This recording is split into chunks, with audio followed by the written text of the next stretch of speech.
अस्सलाम वालेकुम वरहमतुल्लाहि वबरकातुहू। दोस्तों आउं अली हसन अब्बासी जे करे मुंहिंजो चैनल पहिरियों दफ़ो ॾिसी ऐं ॿुधी रहिया आहियो त बराए महिरबानी मुंहिंजे चैनल खे सब्सक्राइब कंदा, बेल आइकन खे क्लिक कंदा, जेकॾहिं मुंहिंजी ऑडियो पसंदि अचे त उनखे लाइक कंदा ऐं कमेंट बॉक्स में पंहिंजी राय खां आगाह कंदा।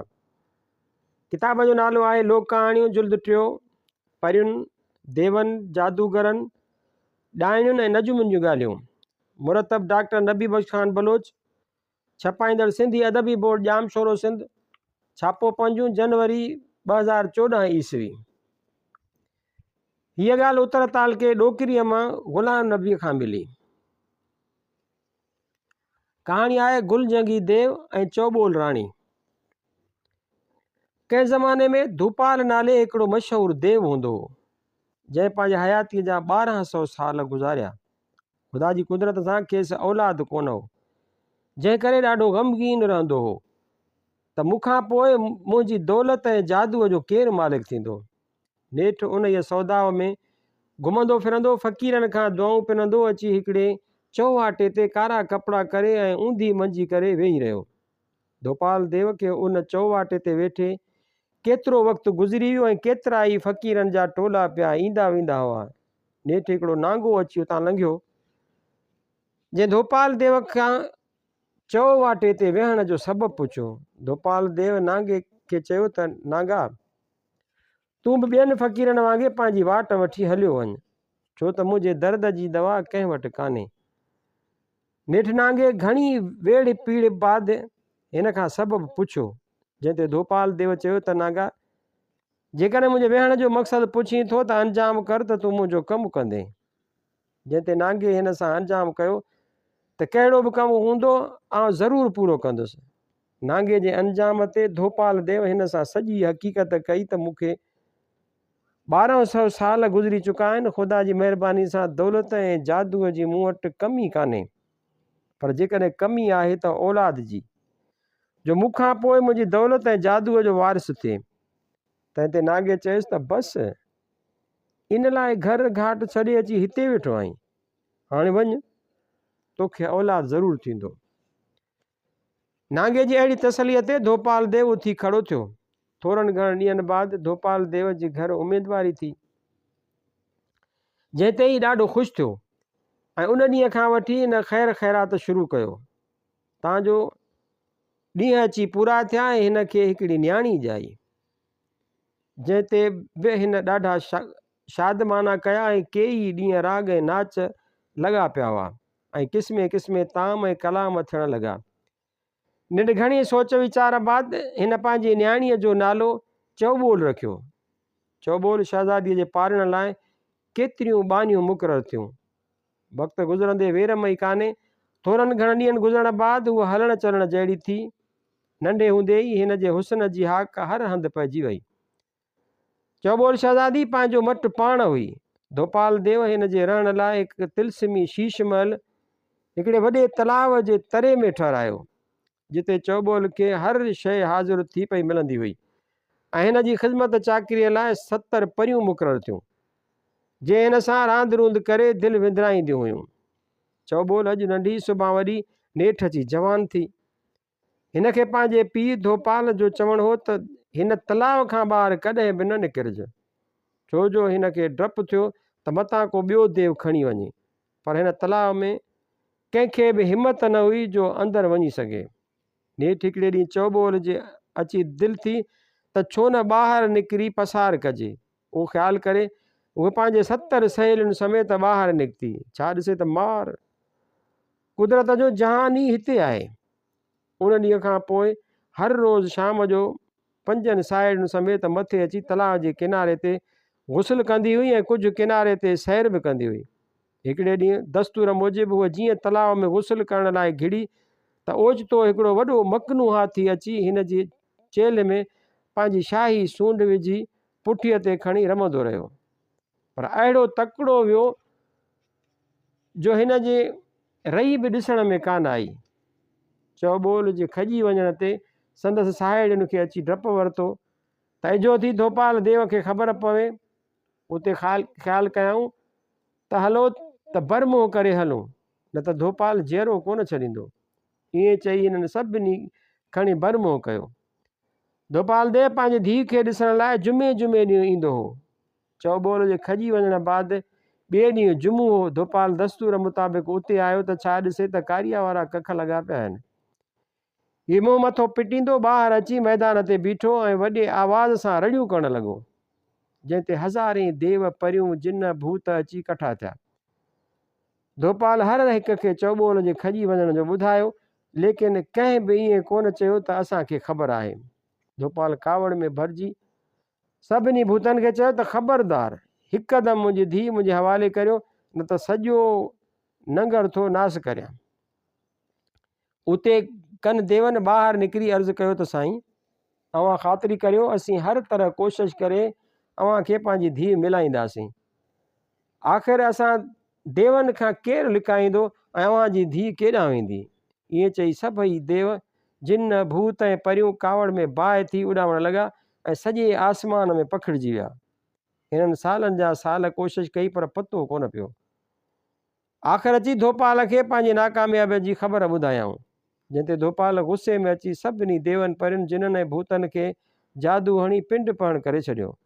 धोपाल देव बि वॾा वस कया, लेकिन सभु बेकार। नेठि बेवस थी धीउ जे जुदाईअ खां हिन ऐलान कयो त जेको मूंखे चौबोल मिलाईंदो उनखे पंहिंजे दौलत, जादू, राज ऐं चौबोल राणी सभु ॾींदुसि।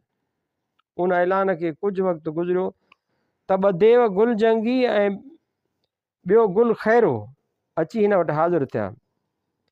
जन पिणु उन ज़माने जा मशहूरु पहलवान देव हुआ। उन्हनि ॿिन्ही भाइरनि अचण सां खेसि अर्ज़ु कयो त साईं, असां अव्हांजो कयल ऐलान ॿुधो आहे। जेकॾहिं पंहिंजे कौल ते क़ाबू रहो त असीं अव्हांजी धीअ जी ॻोल्हा करे अव्हां सां मिलायूं। धोपाल हिननि जी बहादुरी अॻे ॿुधी हुई, तंहिं करे कुझु पक थियसि त हाणे धीअ मिलंदी ऐं ही जोधा जवान ज़रूरु पाण मल्हाईंदा। इहो ख़्यालु करे हिननि खे चयाईं त बाबा, आउं पंहिंजे कौल ते क़ाबू आहियां ऐं अव्हांजी कुझु मदद बि करे सघां थो।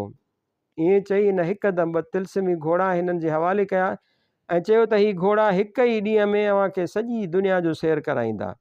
उते ॿई भाइर टप ॾेई घोड़नि ते चढ़ी वेठा ऐं देव खे चयाऊं त जेकॾहिं 12 महीननि अंदरि मोटी आयासीं त वाह वाह, न त सम्झिजो त मरी वियासीं। ॿई जवान घोड़नि खे हकलींदा हकलींदा अची हिकिड़े वॾे बरपट में पहुता। हेॾां होॾां नज़र कयाऊं त का वस्य नज़र अचे, पर कुझु बि ॾिसण में न आयो। लाचार थी उते ई सुम्ही पिया। अञा अखी मस लॻनि त ओचितो धू धू जो आवाज़ हिननि जे कननि ते पियो।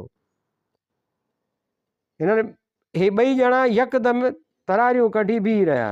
ॾिसनि त हिकिड़ो पीर सन अछी ॾाढ़ी दरवेशाणे लिबास में पियो अचे।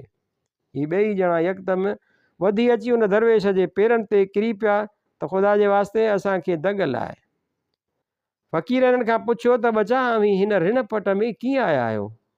शायदि अव्हांखे ख़बर न आहे त हीउ रिण पट हिकिड़े वॾे वासींग नांग जो आहे, जंहिं करे हिते अव्हांजो रण ख़तरे खां ख़ाली न आहे ऐं अव्हीं जंहिं कम लाइ निकिता आहियो सो अव्हां खां ज़ोर आहे। अव्हांजी भलाई उन में आहे त अव्हीं वापसि हलिया वञो। पर हिननि जवाननि बाअदब थी अर्ज़ु कयो त फ़क़ीर साईं, असीं अंजाम करे निकिता आहियूं। हाणे खणी असांखे सिर ॾियणो पवे, पर मुड़ंदासीं कॾहिं बि न ऐं पंहिंजो कयल अंजाम ज़रूरु पूरो कंदासीं।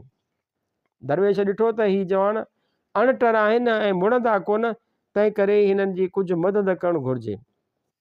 उहो ख़्यालु करे दरवेश ॿिन्ही भाइरनि खे चयो त जे वञूं था त ॿुधो, उहा चौबोल राणी हिकिड़े मकिने हाथीअ जे क़ैद में आहे, जो हितां खां 5000 कोह ओलह तरफ़ खां हिकिड़ो वॾो रिणपट आहे, जो पिणु हज़ारे कोहनि में आहे। उन रिणपट जे विच में हिकिड़ो वॾो तलाउ आहे। उन तलाउ जे विच में हिकिड़ो वॾो बड़ जो वणु आहे, जंहिंजी जिरेबनि में छांव आहे। उन बड़ जे चोटीअ में हिकु शाही ॾरु आहे। उन ॾर में मकिने हाथी चौबोल खे क़ैद करे मथां हिकिड़ो भारी पथर ॾेई छॾियो आहे। उहो हाथी चौबोल जे इश्क में गिरफ़्तार आहे, जंहिं करे हिन चौबोल खे पाण वटि रखियो आहे।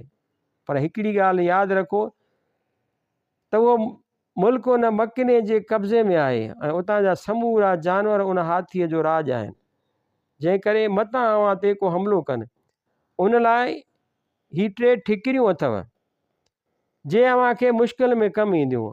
अवी जंहिं महिल चौबोल शहज़ादीअ खे खणी घोड़नि ते सवार थींदा त हिकदमि मकिने खे ख़बर पवंदी। पोइ इहो हाथियुनि जे लश्कर सां अव्हां ते हला कंदो। पोइ जंहिं वक़्तु सम्झो त हाणे हाथी अची पहुता आहिनि त यकदमि पहिरीं ठिकरी उछलाईंदा त हिकिड़ो वॾो समुंड थी पवंदो, जंहिंमें केतिरा ई हाथी लुड़ी वेंदा, पर अञा घणा हाथी अव्हां जी पुठि कीन छॾींदा। वरी जॾहिं अव्हां खे सोढ़ा पवनि त ॿी ठिकरी उछलाईंदा त वॾो झंगल थी पवंदो, जंहिंमें सभु हाथी विचड़ी बीह रहंदा, पर मकनू हाथी वॾा वॾा वण सूंड सां पाड़ो पटींदो अव्हां जे पोयां पियो ईंदो। वरी जॾहिं ॾिसो त मकनू अची वेझो पहुतो आहे त हीअ 3 ठिकरी उछलाईंदा त ज़मीन आसमान बाहि थी वेंदो, जंहिंमें उहो मकनू हाथी सड़ी ख़ाक थी वेंदो। हाणे में भली वञो, ख़ुदा तव्हांजी मदद कंदो। ईअं चई हू पीरसन बुज़ुर्ग जेॾां जो हो ओॾां रवानो थी वियो। उते ॿिन्ही भाइरनि खे पक थी त इझो था चौबोल राणीअ खे हथु करियो। ईअं चई टप ॾेई घोड़नि ते सवार थी ओलह तरफ़ रवाना थिया ऐं थोरनि ई ॾींहंनि बाद अची उन तलाउ जे मथां बीठा। ॾिसनि त बराबरि हिकु शाही बण जो वणु तलाउ जे विच में आहे, पर हिननि खे उन बण ते कुझु बि नज़र न पियो आयो। बाक़ी उन तलाउ जे किनारे ते लखनि हाथियुनि जा पेर हुआ। उहो राति जो पोयूं पहर हो। हिननि ख़्यालु कयो त हाणे उन इहे बण मथां चढ़ी ॾिसजे त बराबरि चौबोल राणी आहे या न। उहो ख़्यालु करे यकदमि गुलजंगी देव टप ॾेई उन तलाउ में घिड़ियो ऐं तरंदो तरंदो वञी उन बण वटि पहुतो। मथे चढ़ी ॾिसे त बराबरि हिकिड़ो वॾो पथर आहे, जेको हिकु वॾे ॾड़ जे मुंहं जे मथां ॾिनल आहे। हिन हिकदमि पथर खे सेरे ॾिठो त बराबरि अंदरि शहज़ादी वेठल ॾिसण में आयसि। हिन चौबोल खे ॾिठो, चौबोल हिन खे ॾिठो ऐं ॾिसण शर्त आशिक़ थी पई ऐं ज़ार ज़ार रोअण लॻी। जंहिं ते गुलदेव हिन खां रोअण जो सबबु पुछियो। चौबोल चयो त हींअर मकनू हाथी अचण वारो आहे, सो तोखे ॾिसंदो त जीअरो न छॾींदो। गुलदेव चयो त मूंखे मारण वारो हिकु ख़ुदा आहे, बाक़ी हाथीअ में का बि ताक़त कान्हे।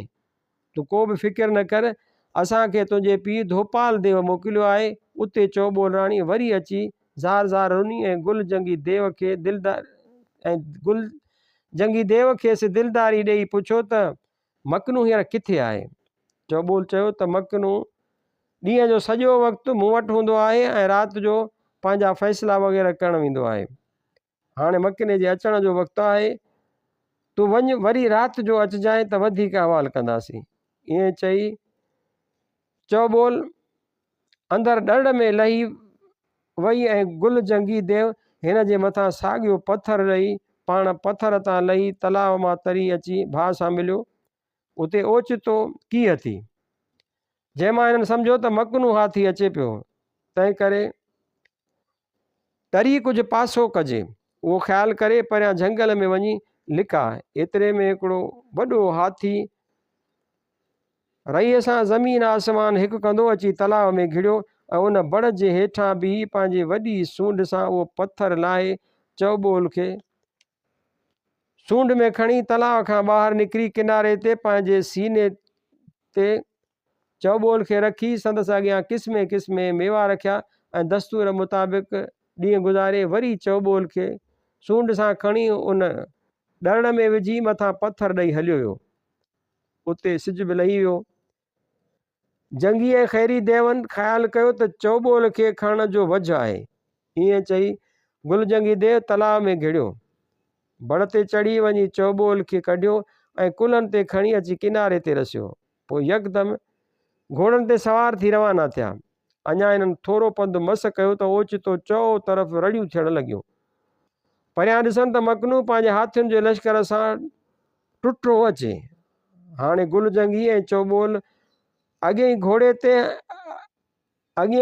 ते ऐं गुल खैरो पोएं ते। होॾां मकनू बि अची हिननि जे वेझो थियो।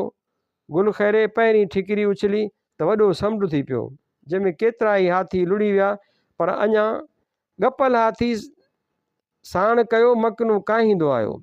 वरी जॾहिं वेझो पहुतो त ॿी ठिकरी उछलियाई त वॾो झंगल थी पियो, जंहिंमें सभु हाथी विचड़ी पिया, पर मखनू रड़ियूं कंदो, वण सूंड सां पटींदो हिननि जे पोयां पिए आयो। अञा वेझो मस आयो त टी ठिकिरी बि हिन उछली त ज़मीन आसमान बाहि थी वियो, जंहिंमें मखनू हाथी सड़ी ख़ाक थी वियो। पोइ ही बि अची कंहिं आबादीअ जे वेझा पहुता। उते हिननि ख़्यालु कयो त हिन सां केरु शादी करे, जंहिं ते गुल खैरे चयो त अदा गुलजंगी तूं वॾो आहीं ऐं तूं ई शादी कर। नेठि उहे सलाहूं करे घोड़नि ते सवार थिया ऐं थोरनि ॾींहंनि बाद अची धोपाल देव वटि पहुता। धोपाल देव जो धीउ लाइ सिकियो पए, सो हिन खे ॾिसी ॾाढो ख़ुशि थियो ऐं उन ख़ुशीअ में पिंड पण थियल देव परियूं सभु आज़ादु कयईं। पोइ वॾे शान सां गुलजंगी देव खे चौबोर सां परणायो, जंहिं ते केतिरनि देवनि खे साड़ थियो, पर धोपाल जाबिर देव हो, तंहिं करे साणसि को बि पुॼी न थे सघियो। आख़िर धोपाल शादीअ बाद दौलत, जादू ऐं राज जो मालिक गुलजंगीअ खे बणाए पाण बाक़ी हयाती बंदगीअ में सर्फ कई। पोइ हिननि ॿिन्ही भाइरनि सालनि जा साल को काफ में पे हुकूमत हलाई।